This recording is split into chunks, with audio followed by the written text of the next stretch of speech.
I'm Mike Vardy. Meal planning is important because it prevents us from being a disappointed wreck when dinner time comes around and we have no clue what to make, or even if we have the ingredients to make the meal. It's a time and a money saver, but most importantly, it frees up valuable brain space. Creating a meal plan prepares us for the week to come and gives us peace of mind that we're organized and can feed ourselves and our family. That's why I do it, and that's why Plan to Eat helps me do it. Your subscription includes access to the Plan to Eat website and fully featured mobile apps on iOS and Android. And Plan to Eat gives you the tools to clip and organize recipes from any website, the ones your family loves and that fit your dietary preferences and needs. And you can create a meal plan around your schedule. Then what happens is the Plan to Eat software automatically creates an organized shopping list based on your plan. So sign up for your free trial at plantoeat.com/timecrafting. That's plantoeat.com/timecrafting. The coupon will be automatically applied to your account and can be used when you're ready to subscribe. It's valid for new customers only. Give Plan to Eat a try today. And this is the Productivityist Podcast.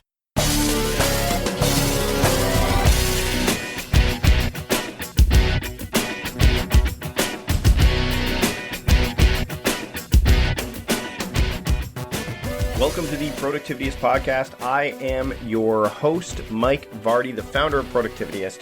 And this week on the show, we're going to talk about fear and a bunch of other stuff. We're going to talk about will.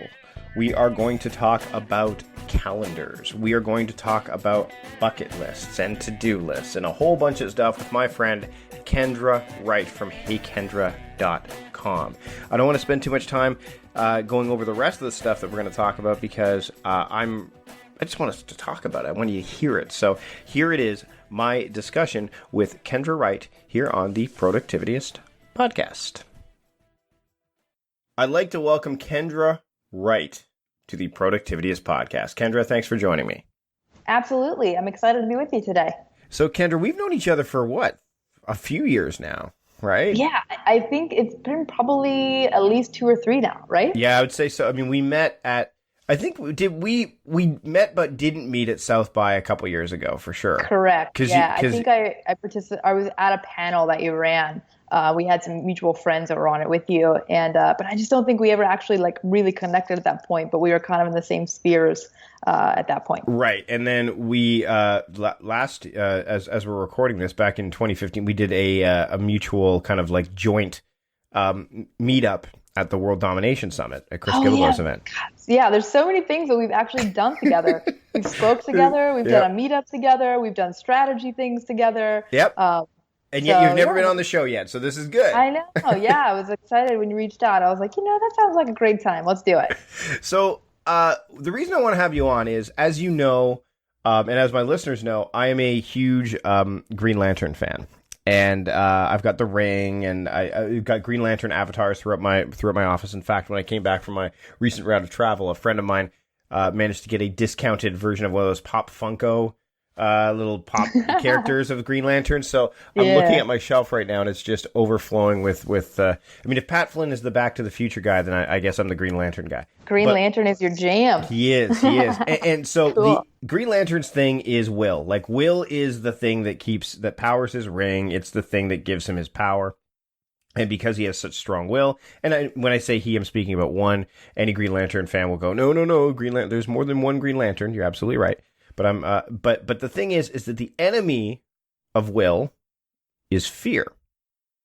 And you know a bit about fear, don't you? Yeah, it's ironically become what I would probably call a bit of my life work. So it's a very big part of what I do, what I teach about, what I also study. And it's really developing a relationship with fear that is pretty much the opposite of what everyone else has probably been the number one thing that has helped me build a really remarkable life.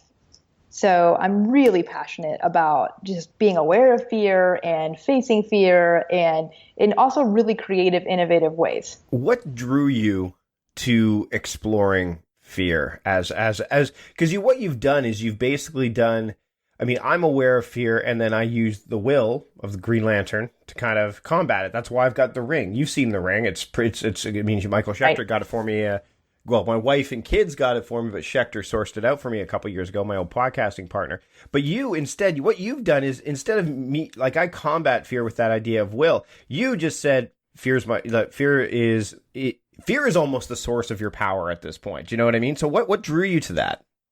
Yeah. So, a few years ago, I was kind of looking at, what stops me from just about anything important that I want to do, things that are exciting, adventurous, new opportunities, whatever it is you want to go after, but either don't go after or you start and stop, you flounder on a lot. And just by kind of looking at that, asking myself that question, I realized that although all the projects and experiences were different, the source of me not completing them or sticking with them always kind of came back to this root cause of fear.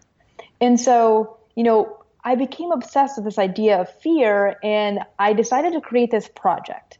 And in 2013, I decided that I was going to do something new, something different, or outside of my comfort zone every single day for a year straight. And when I did the first year fear project in 2013, I was actually, surprisingly enough, able to convince another person to join me in that project. And I had an accountability partner. And literally for an entire year, I set out on this mission to do something new, something different, or outside my comfort zone every day. And we really tried to skew hard towards outside of our comfort zone. And so I began that project in 2013. I did an entire year of fear. And then that was just kind of, it was just like a fun project that I did. I did it for me. I did it for growth.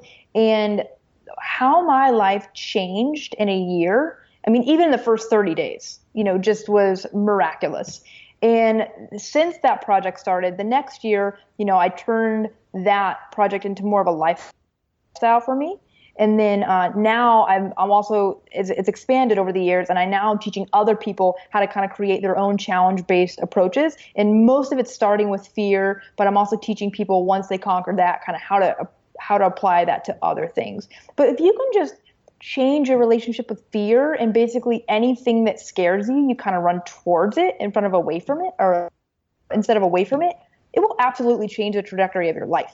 And so it's something that I'm really passionate about. And really, I find it as like the keystone of how I've built a really incredible life. And I definitely did not grow up as being the person who was most likely to be awesome or adventurous or interesting or inspiring. I actually grew up like with a really hard childhood. I was born 3 months early to a 15-year-old mother in the middle of the Midwest. And I was diagnosed with cerebral palsy, which, if your listeners know what that is or not, it's basically brain damage. So most people with my condition will never go on to really even live a normal life. Most of them are in really tough states. They have a hard time living on their own, let alone going on to have any kind of normalcy or, striving for big goals. It's really hard. You're really just kind of battling how to walk. And there's a lot of things kind of going against you. It's a really tough thing for most people to handle. So I grew up being really sheltered, being really, my family was fantastic, but they also wanted to protect me. They gave me a lot of easy outs, like, oh, is this too hard for you? And is it too far for you to walk? And so I was very, very sheltered growing up. And so I was definitely not the person I was most likely to be average. And I say that in the element of I was lucky to be damn average. Like my entire childhood, all I wanted to be was average because I had a hard childhood. I spent most of it just learning how to walk. So to be average like other kids was the high bar for me. And so I think that when I created this project and I started going after all these limitations and all these fears and things that felt outside of my comfort zone, it helped me rebrand my identity. And I wasn't this helpless person. I mean, I had this, experience and I still have CP today, but it's just a part of who I am. It's not all of who I am.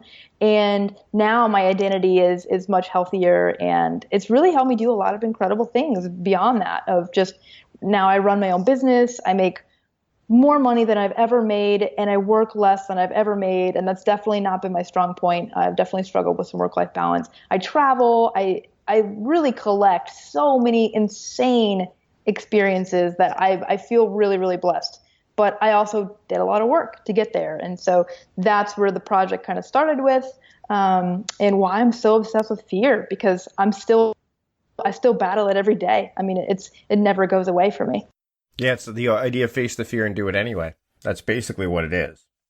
Let's dive into your to-do lists, because you tackle to-do lists a little bit differently than other people would. To put that lightly, right? To put that lightly. So if you go to your website, which will be in the show notes, of course, it says how to turn your bucket list into your to-do list. Now, what's interesting is that, again, being on the Productivityist podcast, everyone that's listening to this will have some form of to-do list. And then they've got this bucket list, this thing of things that they, if we're going to lean towards the Now Year method, the thing I talk. So there's the things that they need to do, which is often their to-do list. And then the things that they want to do, which is some of that stuff will exist in their to-do list. But then there's those big wants, those ultimate wants that probably live on their bucket list. For example, when I was traveling recently, I went to see a hockey game at the New Jersey Devils home arena in Newark, New Jersey. A home game with my aforementioned podcasting partner, Michael Schechter, who I hadn't seen in a while. And I got to watch them play the New York Rangers in their home stadium, and then afterwards got to party with Devils fans in the bar next door. Now, I'm a big New Jersey Devils fan. I've been a fan since 1987, 88, around that time period. For me to be able to have done that was one of my bucket list items is to be in every home stadium of the sports teams that I like watching. So I've seen the Houston Astros play in Houston. I've seen the Devils play. I want to see the Cincinnati Bengals play in Cincinnati. And then I want to see the Spurs play in San Antonio. That crossing that item off, first off, number one, was amazing. Number two is the idea of the experience. That experience as a whole can never really be repeated. I talked about this on a recent bonus episode of the podcast for Patreon supporters, where I said, for me to go back to that stadium, it needs to be a completely different experience for me. It needs to be like maybe I'm going with my kids, or maybe it's a playoff game. It's the same thing that happened in your home in Austin when we were there for Think Better, Live Better, the event that we both spoke at on the Friday morning. I had nothing to do, and so I went. I looked up. I wanted to go see a movie at the Alamo Draft House, because I'd never been to it before, and I wanted to go to the one on 6th, right? It's right on 6th, I think. Yep. Yeah. And I was going to say, I'm going to go see Star Wars there, the new Star Wars film. I'm going to cross this thing off my bucket list because I want to go see something there, but I want it to be a true experience. And they weren't showing Star Wars there, but what they were showing were Quentin Tarantino's new movie, The Hateful Eight, in 70 millimeter. So the old whirring of the projector, like it was done in classic, old theater style. Not only that, but his movies, like Austin is the place where he's traditionally done well. Robert Rodriguez is there. I mean, Tarantino was in that theater not too long ago, when I'd seen it. And so I went there. I had breakfast while watching The Hateful Eight. There was an intermission because it's a 3-hour movie. Had a cocktail after the intermission and walked out and said, I don't think I need to set foot in this theater again. So the bucket list. And so people also know that theater is really well known for creating this amazing experience. Mm-hmm. You eat in the theater, they have all these like hilarious, funny rules, and they like curate the commercials before the movie to match the movie. And like, it's an experience like that everyone should have in Austin. And so for me, that's a bucket list item. And I think that I want to know how, and I don't want you to dive too much into detail because I know you probably talk about this with your course and so on and so forth, but you can dive into a little bit, is how do you encourage people to shift from, and let's start with yourself, from that to-do list, which is probably a lot of fundamental stuff that, we do every single day, to making it putting the bucket list items on there and making your bucket list your to-do list? Yeah, I think, there's so many reasons why I am passionate about it. And using that term of kind of turning your bucket list into your to-do list, it's really a hierarchy term of like putting what actually matters on your calendar and making room for more than just your work. And, I think that there's a lot of reasons. One of those being that, for me, I am extremely driven. I want to be the absolute best at what I do. And I thought that if I slowed down for these other experiences and items on my list and things that weren't work driven, that it would prevent me from being as successful in that area. And what I realized is it actually had quite the opposite. I had way more energy. I was way less stressed when I just made some time, for some of the things that were important to me. So I actually, last year, gosh, I did a lot of amazing things. So 2013, I did the first year of Fear. And then 2015, I decided to do another one. And my year was insane. I traveled like 23 times. I took, a month off work, which before that, I probably had like 5 days of vacation in like 2 years. Like it was bad. Mm-hmm. And so my business skyrocketed. And it was because when I'm in work and I'm really engaged. But when I'm off the clock and in my life, it actually helps me improve as a business owner. It helps me improve as a person, and I better handle the things at work. So that's a big part of it, is that it will actually improve, for me, it's improved my professional endeavors to have a little bit more of that balance. Right. So now I'm like 70% hustle, like 30% like woo-woo, like adventure and experiences. Whereas before I was just like 150 work, Mm-hmm. And so also I think that it makes you way more interesting and magnetic to other people, because everything you want in your life, nearly none of them will ever happen through just you. It's going to involve someone else. It's going to involve, other people giving you tips or strategies or just joining you, and by doing all these interesting and creative things, you become a really interesting, creative, magnetic person to other people. And all of a sudden, when people found out what was important to me and what I was doing, it just made me magnetic, because I was a pattern interrupt, right? Because we're all just so head down in work that, all we talk about is work. But every time I see someone, they're just like, man, you did that crazy thing last week. Like, what was that? And like, how do you do all these things? And it was just, it made me stand out in a sea of people all blending in. And that helped me in many ways. And also too, like, I think that this is a really self-rewarding thing that I loved, was that it helps you create experiences and memories for people that you love. So one of the most beautiful things about turning your bucket list into your to-do list and putting things that matter to you on your calendar is that you get to pick an adventure partner. And for me, I have these, really giant, amazing lists of things that I want to do. And I pick one. I'm like, all right, I want to go do this thing. So for example, this weekend, I'm going to a world record break where we're all dressing up like bananas. So it's going to be like the most people dressed up in fruit in the world. And we're going to break a world record, right? And I was like, I want to do this. This sounds amazing and hilarious. And not nearly as hospitalization inducing as doing yoga in the middle of the hot summer on the steps in Pioneer Courthouse Square. Mike and I have broken some world records together. I think this will be my 7th world record. But the cool thing was, I was like, all right, I have the adventure. Now I need the adventure partner. So then I got to think of who would really love this experience? Who would really either A, have fun, embrace it? Who could really who could this even be something totally new for them? And so for this one, I chose my best friend, Sophia, because she is always really down for the weirdness. But even she was like, I don't know about this. This one sounds weird. And the cool thing is that I was like, come on, you can do this. It's going to be fun. We're going to laugh so much. And she was like, all right, I'm in. And then the other day she asked me for I can't remember what it was, but it was a really weird adventure. And I was like, man, that sounds weird. And she's like, come on. It's like my banana adventure. And so now I'm going on this adventure. I don't even remember what I committed to. I just told her to send me a GCal invite and then I'll be there. But it was cool because you when you take these things and you put them on your calendar, you get to pick someone to do it with you. I mean, a few things you'll do by yourself. But now I have this really amazing opportunity to connect with people I care about. And that's another thing that's really fun, is it's helped me build the relationships, with people I care about and some people that I don't even know that well. Sometimes I've had near strangers, do things with me. So that's been fun too. Now let's talk about that calendar situation, because what's interesting is that you did your talk at Think Better, Live Better, which was a fantastic talk. Tore the house down. It was amazing. And, thank you so much. It was excellent.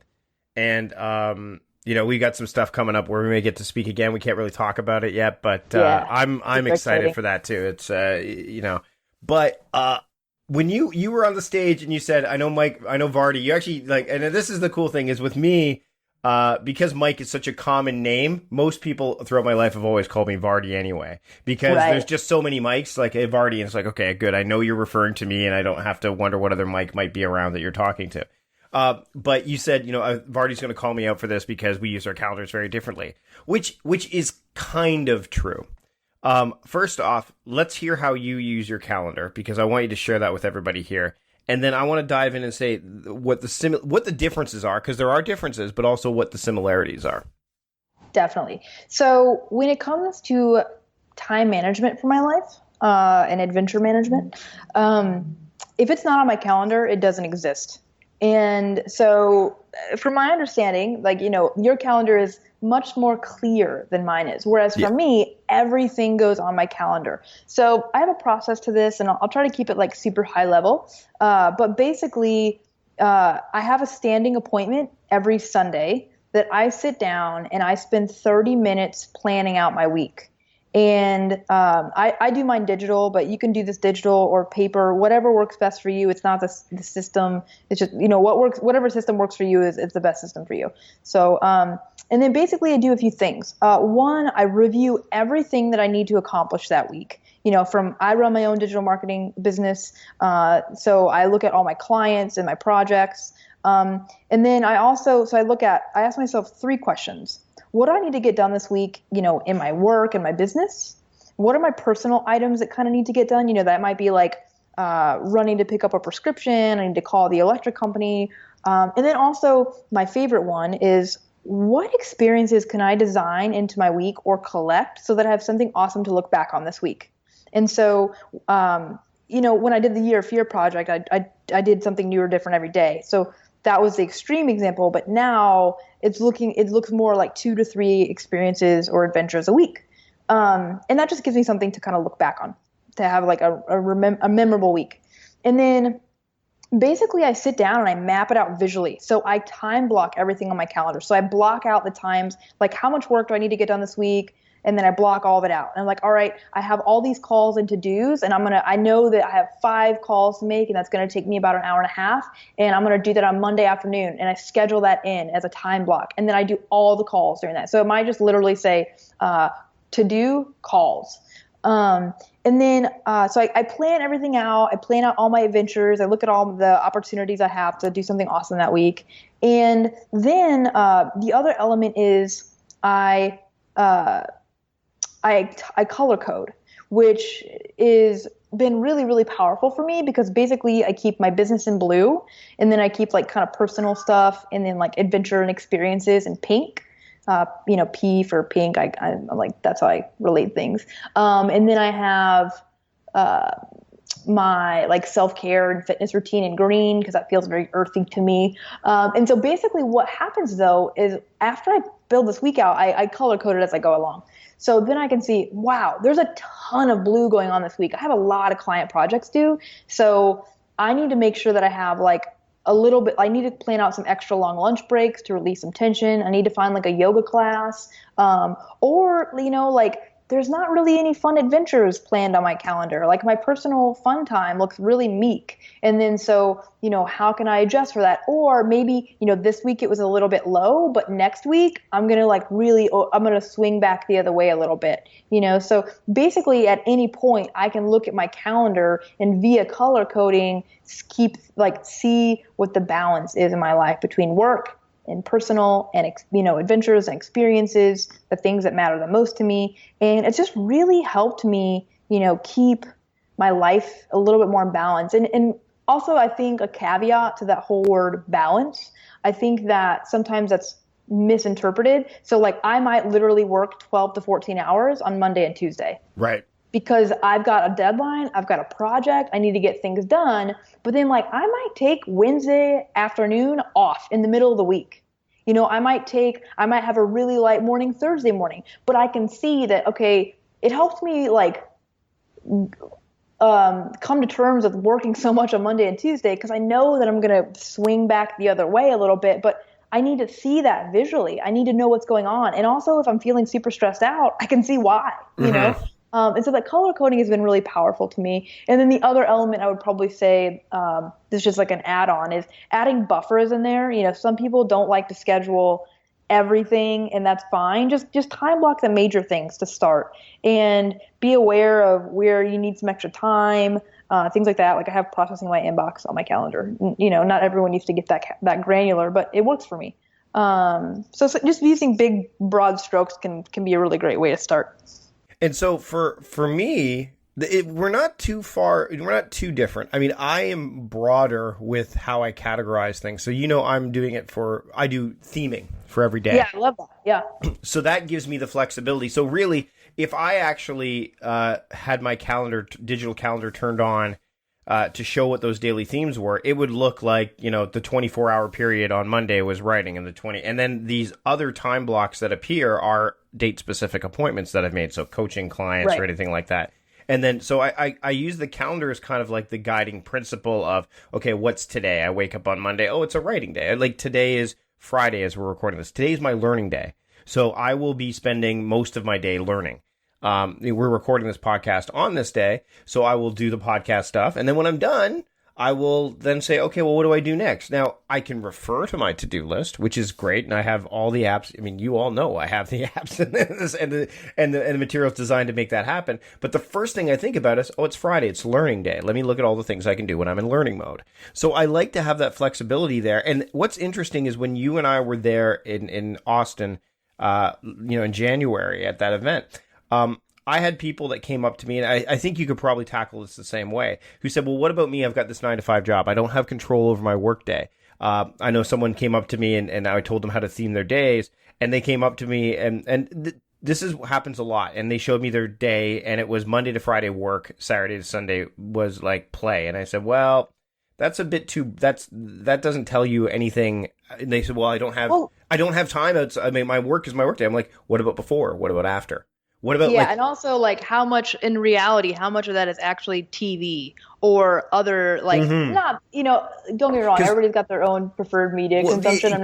Like being purposeful about how you spend that time, because the thing is, like, just because I run my own business, I do work a little bit less than other people, but man, when I am working, I put in a 40-hour work week in 30 weeks, because when I work, I'm down. So like I am head down. And so for me, I still work like a quote 9 to 5, you know. Most people in their jobs, they work 8 hours a day. Well, you know what? They also count the time that they're surfing social media as work. I don't count that in my work. So I'm very different in that element. So I think that I do have a little bit more liberty to move things around than other people, but I think that that's completely moot when you look at, you know, right now, I mean, we're doing this interview, and it's still a part of my time. Like, it's still an investment in like my brand, and it's, you know, I'm not able to do my other work. It still takes time, right? Yeah. So, you know, just like everyone else, I have to account for that. And I think even just getting clear on what do you do in the evenings? What do you do in the mornings? What do you do in the weekends? Because